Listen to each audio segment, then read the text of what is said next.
అందరికీ నమస్కారాలండి. నా పేరు గంగాద్రి. నేను శ్రీబోయాసిటిక్ మార్కెటింగ్ ఆఫీసర్గా వర్క్ చేస్తున్నాను. ఓకే, ఈరోజు మనం జామ పంటలో వచ్చే వివిధ రకాల తెగుళ్ళు అలాగే వివిధ రకాల పురుగులు వాటి యాజమాన్య పద్ధతులు చెప్తానండి. మీరు వీడియో ఎండ్ వరకు చూడండి. మీకు వీడియో నచ్చినట్లయితే ప్లీజ్ లైక్, షేర్, సబ్స్క్రైబ్. వీడియోని ఎక్కడ స్కిప్ చేయొద్దు. స్కిప్ చేస్తే మీకు నేను చెప్పేది అర్థం కాదండి. కావున మనం టాపిక్లోకి వెళ్ళిపోదాం. ముఖ్యంగా జామలో పండుగ అనేది మనకు ఉధృతి ఎక్కువగా ఉంటుందండి. ఈ పండుగలు అనేటివి ఈ జామకాయలు మనకు పాకానికి వచ్చినప్పుడు, అలాగే పాకానికి వచ్చిన గుడ్లపై మనకు గుడ్లు పెడతాయి. ఈ గుడ్లలో నుంచి వచ్చిన పిల్ల పురుగులు అనేటివి ఆ కాయలో నుండి గుజ్జు పదార్థాన్ని తిని దీని ఫలితంగా కాయ కందిపోయినట్లుగా కనపడుతుంది. అలాగే దాంట్లో పండుగ ఆశించిన తర్వాత ఆ కాయలు అనేవి రాలిపోతాయి. అలాగే ఈ పండుగలు అనేది ఒక్క కాయకే కాకుండా అన్ని కాయలకు కూడా మనకు ఆశించి దిగుబడి తగ్గడానికి ఆస్కారంగా ఉంటుంది. ఈ పండుగ ఆశించిన పండ్లపై మనం గమనిస్తే అది మనకు సూది లాంటి గుచ్చినట్లు రంధ్రాలు గుర్తును బట్టి మనం పండుగ ఉందని మనము నిర్ధారించుకోవచ్చు. ఒకవేళ మనం ఆ కాయను మనం పీకి మనం కోసినట్లయితే దాంట్లో పిల్ల పురుగులు అనేటివి ఉంటాయండి. ఇవి ఆ పిల్ల పురుగులు మన కాయ కుళ్ళిపోయి దాని మీద శిలీంధ్రాలు అనేవి పెరిగి కాయ డ్యామేజ్ అయ్యి అలాగే కాయ కుళ్ళిపోయి మనకు అధిక దిగుబడి నష్టపోవడానికి మనకు ఆస్కారం ఉంటుంది. కావున ఈ పండుగ ఎలా నివారించుకోవాలి వినండి. ఓకే, ఈ పండుగ అనేది ముఖ్యంగా మనము ట్రాప్స్ ఉన్నాయండి, ఆకర్షణ మార్కెట్లోనే అవి కూడా పెట్టుకోవచ్చు. ఓకే, మన కల్చరల్ మెథడ్స్ ఎలా చేసుకోవాలో చెప్తా. ఈ పండుగ ఆశించిన కాయలను మనం పీకేసి దాన్ని బూడ్చివేయడం లేదా తోటలో లేదా కాల్చివేయడం కరెక్ట్ అండి. అలాగే మనం మలాథియాన్ 0.1% 1 లీటర్ నీటికి 1 ml చొప్పున కలిపి మనము పిచికారీ చేసుకోవాలా. అలాగే మిథైల్ యూజినాల్ అనేటివి అంటే అవి మనకు పండు ఈగ ఎర్రలు అంటారండి. అవి ఎకరాకి 4 చొప్పున పెట్టినట్లయితే దానికి మనకు పండుగ అనే తల్లి పురుగులు అనేటివి ఆకర్షించబడి మనకు చనిపోతాయండి. అందుకే ఈ మలాథియన్ యూజినాల్ అనేటివి మనకు పసుపు కలర్లో ఎక్కువ ఉన్నట్లయితే ఆ పండుగ అనేది మనకు అవి ఆకర్షితులు అయి మన పండుగలు మనకు చనిపోవడానికి ఆస్కారంగా ఉంటుంది. లేదు ఒకవేళ ఇంకో మెథడ్ చెప్తానండి. మొలాసిస్ అనేది లేదా బెల్లం పాకం 200 గ్రాములు తీసుకొని అలాగే మెలాథియాన్ అని లిక్విడ్ 50 ml మనం తీసుకొని 2 లీటర్ల నీళ్ళు కలిపి దాన్ని ఒక మూతలో తీసుకొని చెట్లు కాయలు ఉండే దగ్గర చెట్టు మొదలుతో పెట్టినట్లయితే ఆ బెల్లం పాకానికి అలాగే ఆ మలాథియాన్ ఉన్న లిక్విడ్కి ఈగలు ఆకర్షించబడి మనకు నాశనం అవడానికి ఆస్కారంగా ఉంటుంది. మీకు పండుగ నేను చెప్పాను, మీకు ఎటువంటి ఉన్నా కూడా మీరు చెప్పవచ్చు. అలాగే చాలామంది పండుగకు పెండాలు కొడుతూ ఉంటారు. పెండాల్లోనే మనము కోడిగుడ్లు కలిపి కొట్టడం వల్ల అది కూడా మన పంటపై కొట్టకూడదండి. తోట చుట్టూ ఒకసారి కొట్టాలి, తోట మధ్యలో 2 సార్లు కొట్టినట్లయితే మన పండుగను కూడా మనం ఊజీ అంటారు చాలా త్వర, దాన్ని కూడా మనం కంట్రోల్ చేసుకోవచ్చు. అలాగే వీటిలో తెల్ల సుడిదోమ, ముఖ్యంగా ఈ తెల్ల సుడిదోమ అనేది మనకు జామలో 10 సంవత్సరాలలో మనకు ఇప్పుడు గత 10 సంవత్సరాల్లో ప్రపంచమంతా వ్యాపించిందండి తెల్ల సుడిదోమ అనేది. ఇది అమెరికా నుండి మనకు రావడం జరిగింది. ఇవి చాలా పండ్ల చెట్లను అలాగే అలంకరణ అంటే మనము షోకేస్కి పెడతా ఉంటాం కదండి, ఆ మొక్కలను అడవి చెట్లను కలుపు మొక్కలను ఆశిస్తుందండి. తెల్లదోమ ఆకులు అడుగు భాగాన మనకి ఎప్పుడైనా సరే తెల్లదోమ అనేది జామ ఆకు అడుగు భాగాన గుడ్లు పెడతాయండి. ఇవి ఆకులపై తెల్లని దూది వలె మెత్తటి పదార్థంతో కప్పబడి రసాన్ని పీలుస్తూ ఉంటాయండి. కానీ దీనికి మెల్లి బగ్ అనుకుంటారు, కాదండి తెల్ల సుడిదోమ అంటారు. ఈ తెల్ల పదార్థం బూజు అక్కడ కప్పబడి ఇవి రసం పీల్చడం వల్ల ఆకులు అనేటివి జామ ఆకులు అనేటివి రాలిపోవడానికి ఆస్కారంగా ఉంటుంది. అలాగే వీటి ఉధృతి తీవ్రంగా ఉన్నప్పుడు మనం కాయను కూడా ఇవి ఆశిస్తాయండి. ఎక్కువగా ఇవి ఏప్రిల్ నెలలో చిగురాకుల వరకు వస్తాయి. అలాగే ఫిబ్రవరి నెలలో తీవ్ర స్థాయిలోకి చేరుతాయండి ఈ సుడిదోమ అనేది. అందుకే ఇవి మనకు ఈ తెల్ల సుడిదోమ చేరడం వల్ల ఆకులు రాలిపోతే ఆకుల ద్వారా పిందెలు కూడా రాలిపోయాయి. కావున ఇది మనకు దిగుబడిలో 10 నుంచి 70% వరకు మన దిగుబడి నష్టపోవడానికి ఆస్కారంగా ఉంటుంది. కావున ఇవి ఆకులపై విసర్జించబడి తేనె నుండి జిగురు పదార్థం పైన మనకు తెగులు మసి తెగులు మాదిరి మనకు అనిపిస్తుందండి మనం జామలో. ఈ మసి తెగులు మాదిరి వచ్చి అలాగే ఆ శిలీంధ్రాలు ఎక్కువగా పెరిగి మనకు మొక్క ఆకులు అలాగే కాయలు కూడా డ్యామేజ్ అవడానికి ఆస్కారంగా ఉంటుంది.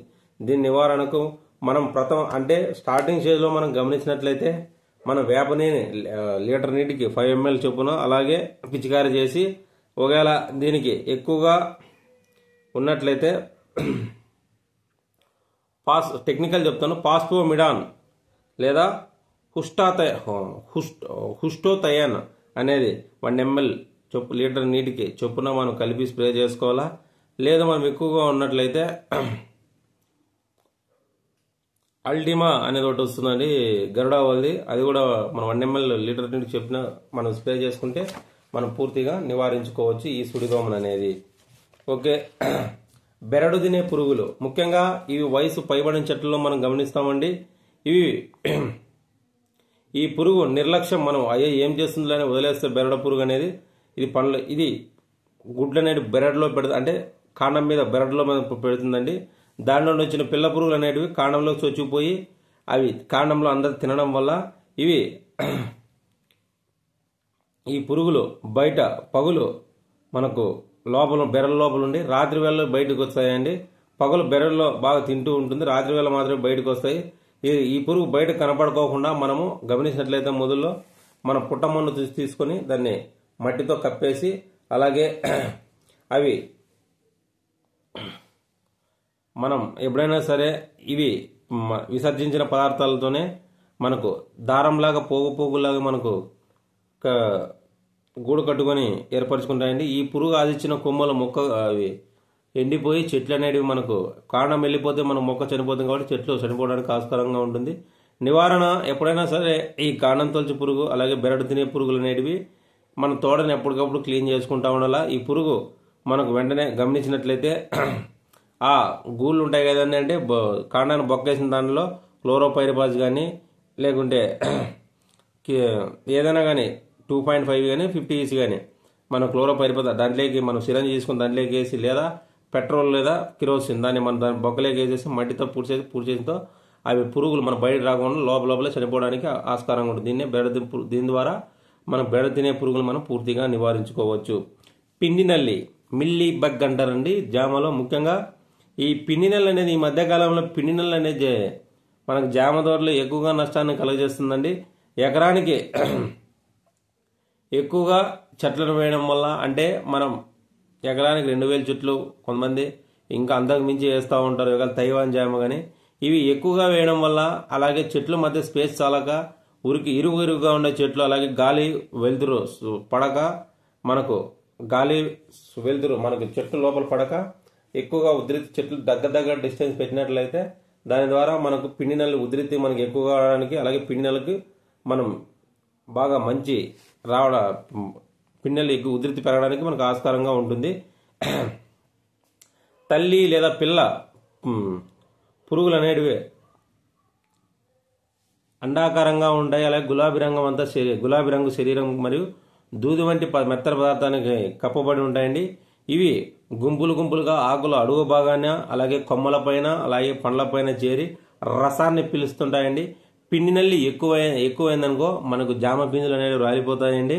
ఓకే, రాలిపోతాయి. ఇవి తేనె పదార్థాలు మనకు అవి స్రవించే తేనె వంటి పదార్థంపై మనకు శిలీంధ్రాలు మనకు దాని మీద పెరిగి అలాగే మసి తెగులు రావడానికి ఆస్కారంగా ఉంటుంది. అలాగే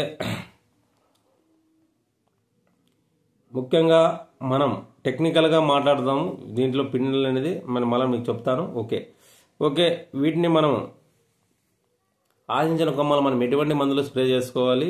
ఓకే, ఎప్పుడైనా సరే పిండినల్లికి మందులు స్ప్రే చేసుకునేటప్పుడు first of all shampoo water 1 ml per litre కలిపి మనం స్ప్రే చేసుకోవాలా. అలా స్ప్రే చేసుకోవడం వల్ల పిండినల్లిపై ఉండే తెల్లటి పొర అనేది మనకు రిమూవ్ అయ్యి అప్పుడు డాంటోస్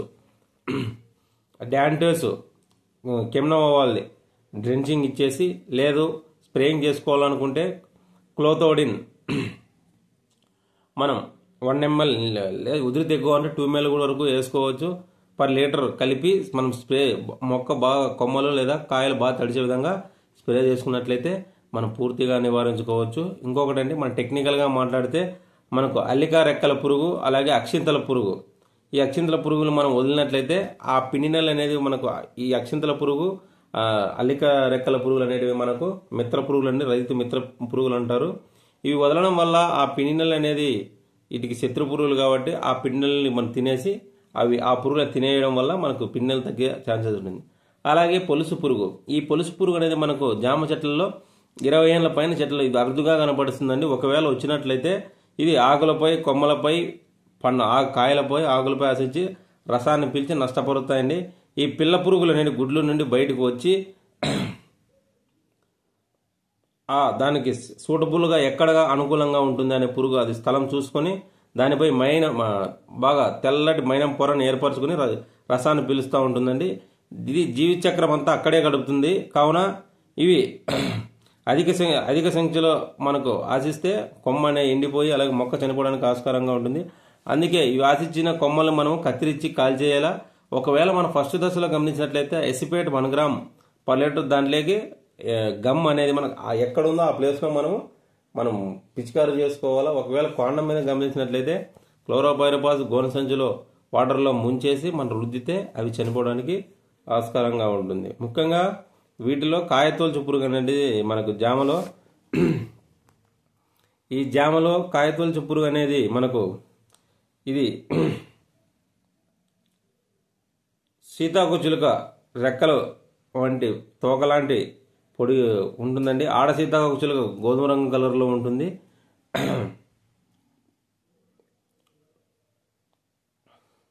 ఇవి కాయతోల్చు పురుగులు అనేవి మనకు కాయ లోపల గుజ్జు పదార్థాన్ని తింటూ అలాగే లోపల లార్వాలను బయటకు తెలిసినట్లయితే గింజలు తింటూ ఉంటాయి. ఆశించిన కాయలు కుళ్ళిపోయి రాలిపోతాయండి.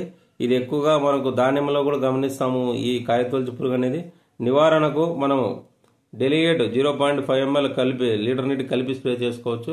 అలాగే వీటిలో వచ్చే జీడ పేనుబంక అంటారండి మన రైతు లాంగ్వేజ్లో. ఈ జామలో మనకు పేనుబంక అనేది మనకు ఉధృతి ఎక్కువగా ఉన్నట్లయితే ఇవి చిగురాకులపై, లేత ఆకులపై, లేత కాయలపై రసాన్ని పీల్చడం వల్ల ఇవి మనకు ఇవి బింగి అలాగే మనకు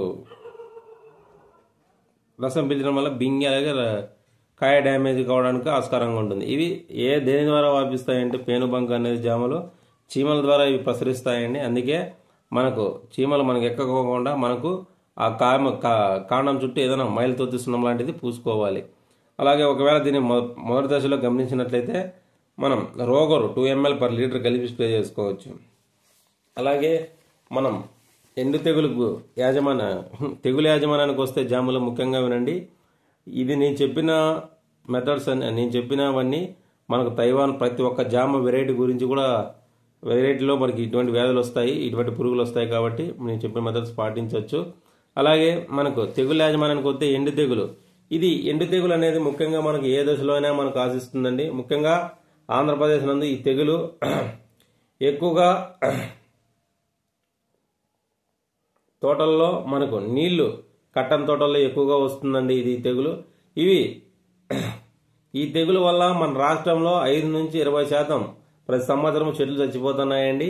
ఈ ఎండు తెగులు సోకడానికి మనకు మెయిన్ కారణం వచ్చి ఫిజేరియం సొలాని, మ్యాక్రిఫోమాలియోలినియా, అలాగే రైజోక్టోనోరేనియా, అలాగే బటాటీ కోలా అండ్ సిపిలోస్పోరియం అండ్ అను శిలీంధ్రం వల్ల మనకు నేను చెప్పిన రకాలన్నీ ఇవి మనకి ఎండు తెగులు రావడానికి మనకు మెయిన్ కారణాలండి రకాలు.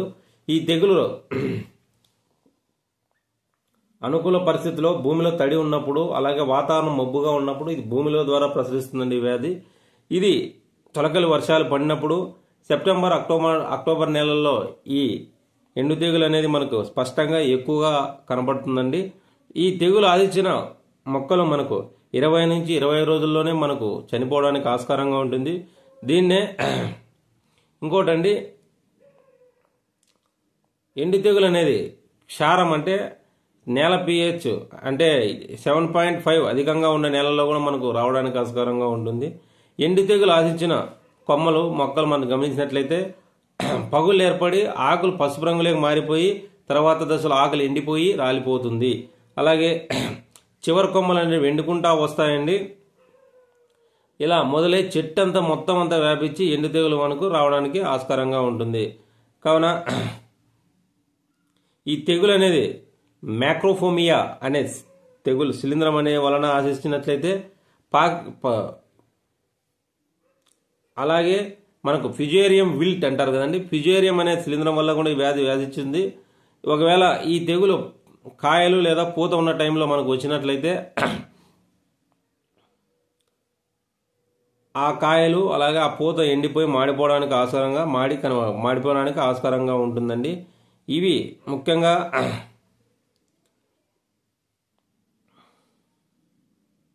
ఈ తెగులు మనం ఎట్లా గమనించినట్లయితే మనం గమనించిన ఆ ఎండు తెగులు గమనించినట్లయితే అవి ఆకులు కాయలు చీలినట్లుగా మనకు కనబడుతూ ఉంటాయి. అలాగే మన కణజాలాల్లో మన మైక్రోస్కోప్లో చూసినట్లయితే ఎండు తెగుల్లో మనం చెప్పిన మైక్రోఫోమియా అలాగే ఫ్యుజేరియం అనే సిమ్టమ్స్ మనం గమనించవచ్చు.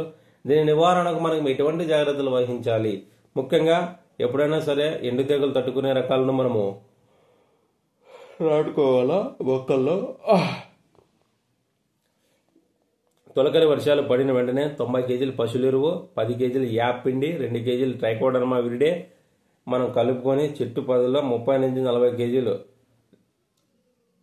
తీసుకొని 2 గంపలు వేసినట్లయితే మొదల్లో మనకు ఎండు తెగులు రాకోకుండా మనం పూర్తిగా నివారించడానికి ఆస్కారంగా ఉంటుంది. అలాగే ఆమ్లం ఎక్కువ అంటే మనకు నేల pH మనకు ఆమ్ల గుణంగా కలిగినట్లయితే చెట్టు కిలో చొప్పున జిప్సము అలాగే పచ్చరొట్టు ఎరువులు వేయడం మంచిదండి. పచ్చరొట్టు ఎరువులు అంటే జీలుగా జనుము. జామకు సక్రమంగా నీళ్లు కట్టుకోకపోవడం వల్ల ఎండు తెగులు మనకు రావడానికి ఆస్కారంగా ఉంటుంది. ముఖ్యంగా ఇవి వేసవిలో ఎండలు తీవ్రతగా ఉన్న సమయంలో 1-2 సార్లు నీళ్లు కట్టాలండి. తోటలకు నీరు పెట్టేటప్పుడు రింగ్ సిస్టంలో నీరు పాటించాలా. డ్రిప్ పద్ధతిలో కూడా పాటించుకోవచ్చు. మొక్కల నుంచి మొక్కలు నీరు పారించుకోకుండా అంటే ఒక మొక్క నుంచి ఇంకో మొక్కకి పాదుల వంటి నీళ్లు పారకోకుండా మనం జాగ్రత్త వహించాలి. అలాగే తెగులు ఆశించిన మొక్కకు మనం కార్బెండిజము లేదా బ్లైటాక్స్ 3 గ్రామ్ పర్ లీటర్ కలిపి 3 రోజులకు ఒకసారి మొదలు చుట్టూ మనం డబల్ రింగ్ సిస్టమ్ ద్వారా మనం పోసినట్లయితే మనం ఎండు తెగులను పూర్తిగా నివారించుకోవచ్చు.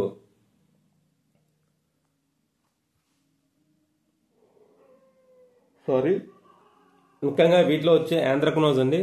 యాంథ్రక్నోజ్ అనేది మన కాయకులు తెగులు అంటారు.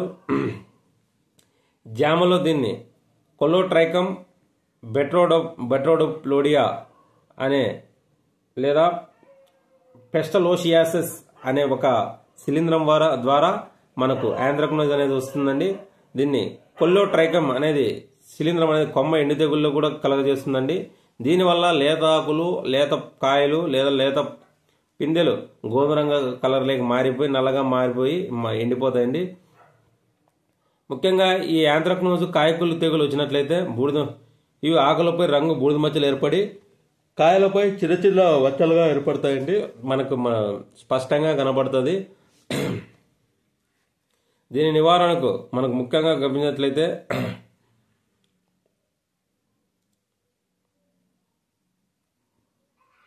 కార్బనిజం 1 గ్రామ్ లేదా క్యూపస్ ఆక్సైడ్ 3 గ్రామ్ పర్ లీటర్ లేదా M45 2 గ్రామ్ పర్ లీటర్ 10 రోజులకు ఒకసారి మనం పిచికారి చేసుకుంటూ ఉండాలా. కాయలు ఎక్కువ కాలం నిల్వ ఉండడానికి ఈ చెప్పకూడదు పాయింట్, ఇది మనకు పండ్ల కటింగ్ స్టేజ్లో వస్తుంది. దీని నివారణకు బోర్డో పేస్ట్ అంటే 3-3-50 లేకుంటే కార్బనిజం 1 గ్రామ్ కానీ బావిస్టన్ కానీ లేకుంటే M45 కానీ 3 గ్రామ్ పర్ లీటర్ మనం పిచికారి చేసుకోవాలి. మనం స్టార్టింగ్ చేయకుండా రాకోకుండానే మనం అడ్వాన్స్ స్ప్రే చేసుకుంటే మనకు యాంథ్రక్నోజ్ రావడానికి ఆస్కారంగా ఉంటుంది. ఓకే, ఇప్పుడు నేను సస్యరక్షణ చెప్పాను, తెగులు చెప్పాను. ఓకే, మీకు వీటిలో ఎటువంటి డౌట్లు ఉన్నా మీరు నాకు కామెంట్లో తెలియజేయండి. మీకు ఎటువంటి సందేహాలున్నా నేను మీకు తెలియజేస్తాను. Thank you. ప్రతి ఒక్కరూ జామ రైతులు అలాగే అందరు రైతులు మీకు ఛానల్లో వీడియోలు నచ్చినట్లయితే ప్లీజ్ లైక్, షేర్, సబ్స్క్రైబ్ అండి. ప్రతి జామ రైతుకి మీరు వీడియోలు షేర్ చేయండి. Thank you.